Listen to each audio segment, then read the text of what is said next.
Lynn, great to see you as always, and As always. thanks for giving us a bit of time to tell us about what you're doing. Because I know, like every CEO I ever met, you've got plenty on your plate to keep you occupied. So I appreciate you taking some time out. So let's kick off the conversation. Uh, just with tell us, I mean, tell us about what you're trying to achieve. Let's start with the mission. Tell us about what you're trying to achieve. Yeah. So the goal, so I think we've spoken about this before, but this is personal to me. I relocated to London right out of college to work for Bloomberg and landed there without knowing anyone, faced the issue that all people do when moving somewhere new, which is where do you start to make your new city feel like home? And despite the fact that I had a hefty relocation package, the one thing that was missing for me turned out to be that number one concern of all relocated and mobile employees, which is that social well-being. Yeah. And so what ends up happening, we both know, companies spend millions of dollars relocating their employees, and a third of them will quit their job within a year or move back home because of their and their family's inability to socially acclimate. And the main reason is that so much of the money and the focus is on the logistical part. And once the people land, they're really left on their own to make it work, which isn't, of course, beneficial to the company, and it's not beneficial, of course, to, the people that are uprooting their lives and have so much at stake in terms of making this work. And so, our goal at Pivot really is to reduce turnover and improve the social well-being of these relocated and mobile employees and their families so that they can take advantage of life-changing opportunities in unfamiliar places, make the most of it, thrive from day one. And all the while, right, the company is, putting millions of dollars back in their pocket because it's a successful relocation that works. Yeah. I mean, it seems to me it'd be a win-win, really. Quite a good product in that respect. Um, Absolutely.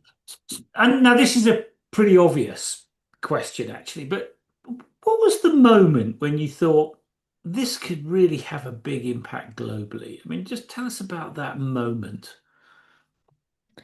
I would say it was several moments. But I would say I've always had it in my gut, knowing that this would be a really big thing. And I'll trace it back to the point where I took only one business class in college. I had no intention of ever starting a company. Right. And when I got to London, and I'm a pretty outgoing person, people joke that I could really talk to a wall. And I found it, a struggle for me to really find people, create my network from scratch. And as I spoke to more and more people, the more I found that it was much bigger than just myself. Mm. And that's when I started to say, okay, I think there's something here in which we can really make a big difference. Because if I'm struggling with it and I'm a pretty Mm. outgoing and Yeah. social person, and I'm speaking to colleagues and friends of mine that are the same and they're really struggling, um, this could have a really big implication. So that was kind of moment number one. Moment number two was when we found that in this research, how much these companies are spending to relocate people, $90,000 on average domestically, $300,000 on average internationally, Wow. relocating someone. Wow.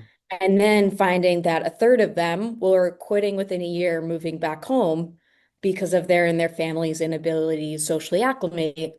That was a moment where I said, okay, not only is the end user feeling it, not only is the transferee feeling it, but the company's feeling it. And so it makes so much sense for this to be tackled on a global scale. And really the pieces fell from there. Yeah. Yeah. And when you realized that you could turn this into that you could have a global impact, this was a global business in the making, as it were. What did you think at that point was the kind of crux problem that you were going to have to overcome to get to that place? I mean, did you have a clear view of that at that point? No. And I think that's true to our name, right? We've pivoted quite a bit throughout the journey, and I think there's so many things that change even when you do feel like you have it figured out, right? Uh, geoeconomic and political trends and current events that are happening that can really shift, the value you're providing, right? COVID really shifted a lot of what we were doing and the value we were providing. And so it's really, really important to stay close to the user and the buyer and really understand how their priorities are shifting and really shift with them. So they have shifted tremendously since we started, and I think they will continue to do so as everything else, evolves around us. I mean, I think what you've just described, I think is what it's like in business, isn't it? I mean, customer expectations change, things happen. You just have to learn to adapt, don't you, really? I mean, it comes with the territory, I guess. And, I mean, people describe it to me as a roller coaster. Good days, bad days, and lots of stuff in between. I mean, how do you keep yourself motivated to stay on that roller coaster? Because it's not easy. That's been my experience.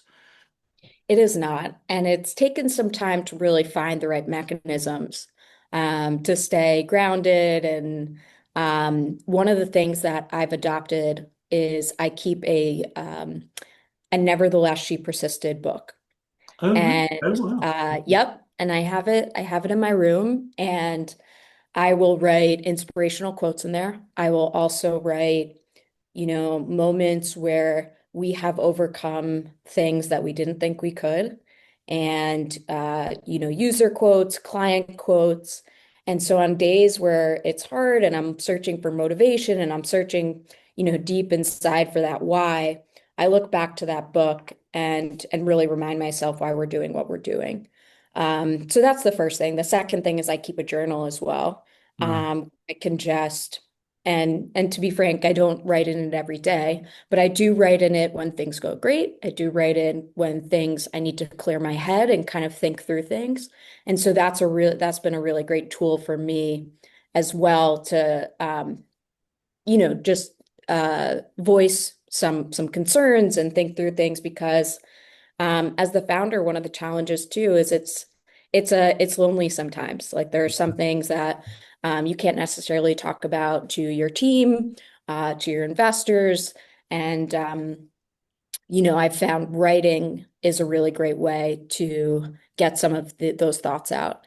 The third mechanism, of course, is finding that network of people that are going through it or have gone through it. So I'm very lucky that I have a network of other entrepreneurs that I can talk to them about some of the things that I'm going through and get their advice. A lot of the times they have great perspective on it. They've gone through it before.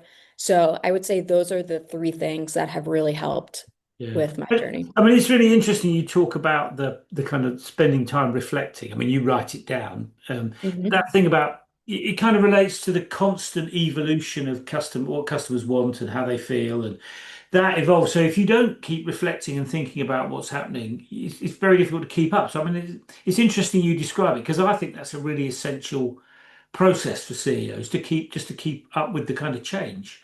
Otherwise, it gets lost. So it's very interesting you talk about that. Let me ask about some of the challenges, though. I mean, has there been anything that has really surprised you or caught you off guard on that journey?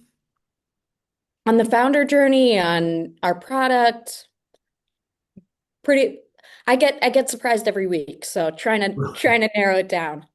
Okay, well, in terms of being the CEO, is there anything that has really either really surprised you, or I mean, I'm sure this is true, really tested you? I mean, have those two things happened? Absolutely. All the time. Yeah. Um, Give me some examples.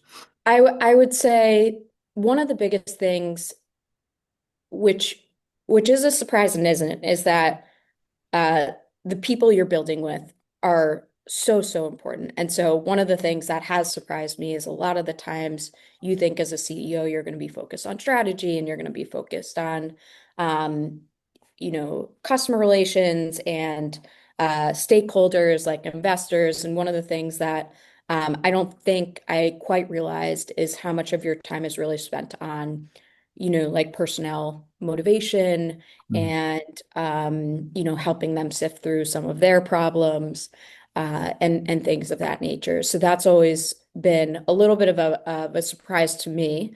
But then on the flip side, that's one of the most important things that you can do because it's the people that are working on the platform that make it what it is. And so that's I think that's been probably the biggest surprise. The second is um, how draining it is. Mm. Um, you know, Yeah. in terms of when you're not working, you're still thinking about it. And, it is all consuming physically and emotionally, being a founder of something that you're really passionate about. And so I would not trade it for anything in the world. But I do feel like I am very grateful that I have experienced the problem that we are solving firsthand Mm. because my why is very clear. Mm. And I'm very motivated by it. Yeah, So, you completely understand how important it is because you've lived it, exactly. you know. Exactly. And I mean, you touched on the team there. I mean, you're absolutely right. I mean, when you've only got a small team and you're trying to have a big impact globally, I mean, there's a lot involved in that. I mean, how do you keep your team focused on the right things? And obviously, because we've already talked about how things change so rapidly in this kind of world, I mean, how do you keep people agile and able to respond to that need to adapt? I mean, what's your take on those sorts of challenges? Yeah, I think one of the things is being really clear on the mission and the vision, Yeah. which I think is something that I myself need to continue to work on and get better at, especially working with a remote team, right? It becomes ultra difficult. And one of the things that you don't realize as a leader is that you need to be saying it over and over again, to the point where you feel like you're, overexhausting the point. But it's not enough until, the people that you work with are saying it in their sleep.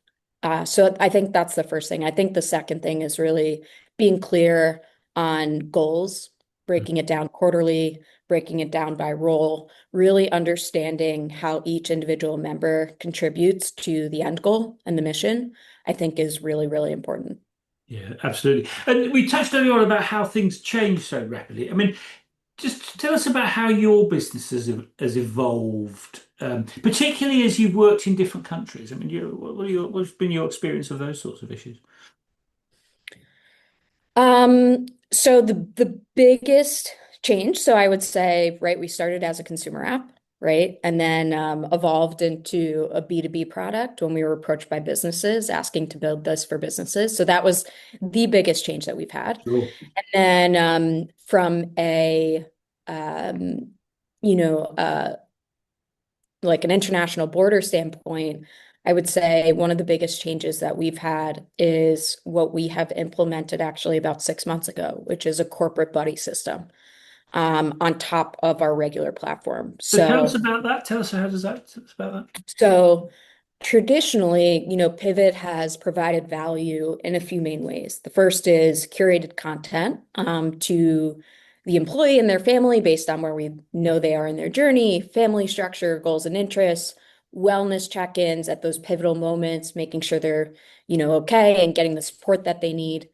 And then we have community groups in which those are location based, also interests, goals, passions. One of the um, I would say prohibitors of the community groups is that we need to have a large network in order for that to be valuable to the end user. Yeah. Um, and so about 6 months ago, we launched a corporate buddy system on top of everything else, in which we will work with a company and say company X. We look at their relocated employees over the past year, find volunteers to become buddies, and we will train them. And using an algorithm that we created, we will pair them with people that are about to relocate based on things that are important to them and the transferee. So those things might be same language, hometown, home country, Okay. interest, goals, things of that nature. And we've designed a program in which that corporate buddy helps you throughout your relocation journey. So, gives you the things that they wish they knew before moving, make sure that you understand some of the cultural nuances, meets with you when you arrive for coffee, things of that nature. And what that's really allowed us to do is expand to anywhere internationally. And Right. so we are now everywhere internationally. And and that has been a really, really interesting and fa fantastic journey for us. And we, are relying on the buddies and those that have done it in the past to help us shape what we are and the value we provide in the new countries, which is a great thing. Yeah, it sounds like a brilliant idea actually, and I can absolutely see why if you're going to a new city and you don't really know people, having somebody there that you can connect with and who will show you around, and I totally get the value of that. It also strikes me as quite a complex thing to put in place at scale, the way you're doing that. And the point I'm trying to get at is that doing business in Singapore very different from doing Mhm. business in LA, for example. Sure, I mean, sure. what about those? How do you handle or how do you think about those kind of cultural nuances and challenges? Mhm. I mean, what's been your experience of that and handling those sorts of issues? Yeah, and I would say it really has not been that complex, neither for us or Okay. for the Okay. company.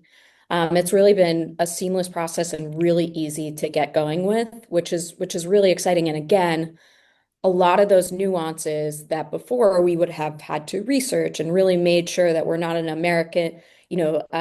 company in Singapore. Yeah. Um, we we have people that can help us understand that and can provide value to our end users through their lived experience. Yeah. And so it's really, such a beautiful and easy way to provide value onto our platform in those new locations and the nuances, but also to the end user in ways that are more personalized and constructed with what they need in mind. Yeah. No, absolutely. And when you look back on that journey, you've been working on this for a little while. Um, what would you say the big things are that you've learned from trying to go global? What's your take on that? I think that there's so many nuances in culture, in expectations, in worries, in concerns.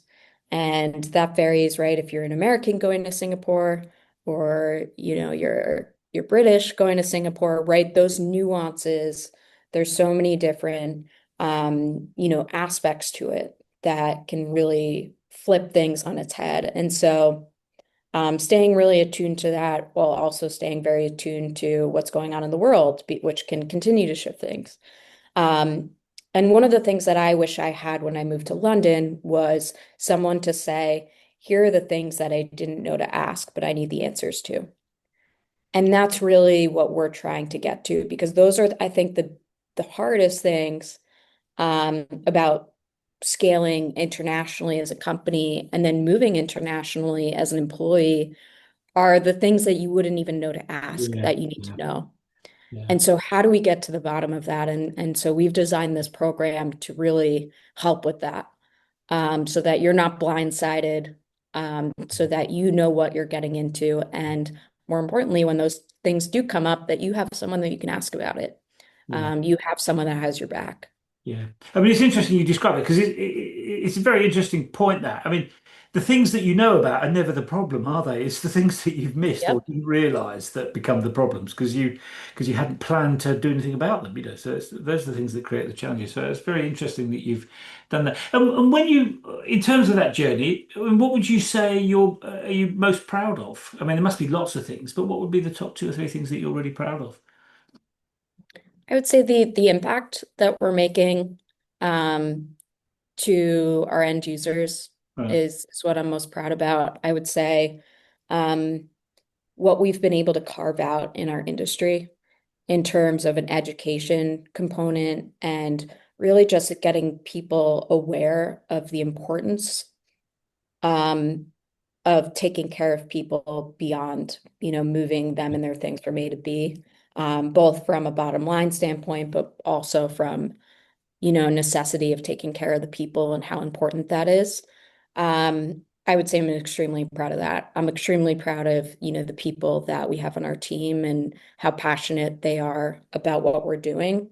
Um, you know, that's really incredible. And the investors and the backers that we have behind us, it's really, really humbling. Yeah. And has it changed you as a CEO? Would you say you've grown and developed on the journey? I mean, what's your I would hope so. I would hope so. Um, yeah, I would say, there's plenty of growth that I need to continue to be doing, that I'm fully aware of. But yeah, I would hope and I would say that I'm learning every day. Mm. And the people around me certainly make me better and make me question things and look at things in new angles. And so I'm extremely grateful for, what this has allowed me to do as, grown as a person and then as a leader and a CEO. Mm. And is there anything that you would, that you would like to, is there anything that you wish you'd known at the beginning that you know now? I mean, How much time do you have? well, just Yeah. Again, like how much work it would be, how, consuming it is emotionally, physically, right? All those things you don't really know when you dive in. Um, again, the importance of people, the importance of the people that you're building with, the importance of being really, really stringent on your mission, but being flexible on how you get there, right? Talking about before how so many things change around you, user needs change, things like that. It is very important, I've learned, to, not waver from why you started the company and what you're trying to achieve. But the how yeah. is going to change. Which And is that's, easier. It's easier said than done, that though, isn't it? Because that's really, it can be oh really, yeah, absolutely. yeah, Absolutely. yeah.